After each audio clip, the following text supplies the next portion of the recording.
Hello everyone, good morning.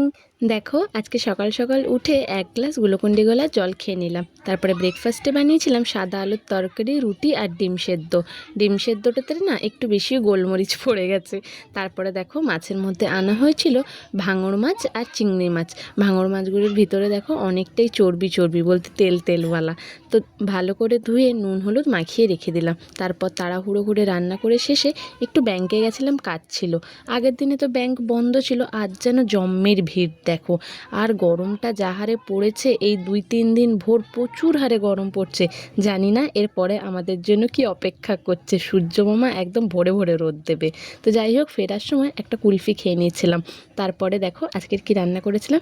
আজকে রান্না করেছিলাম ভাত, তারপরে হচ্ছে ওই ভাঙর মাছগুলো দিয়ে ঝাল করেছিলাম, একটু মোচা চিংড়ি করেছিলাম আর আম দিয়ে টক করেছিলাম। তোমাদেরকে তো বলেছিলাম যে আমাদের নতুন বাড়িতে কাজ হচ্ছে, তার জন্য ভাই যাবে, তার জন্য ওর জন্য একটু টিফিন গুছিয়ে দিলাম, বলতে ওখানে গিয়ে খাবে বলে। আর একটু ফলও দিলাম কেটে। তারপর আমি ওকে গুছিয়ে দিয়ে আমি নিজেও একটা জামরুল খেয়ে নিলাম। তো ব্যাস আজকের এখানেই শেষ করলাম।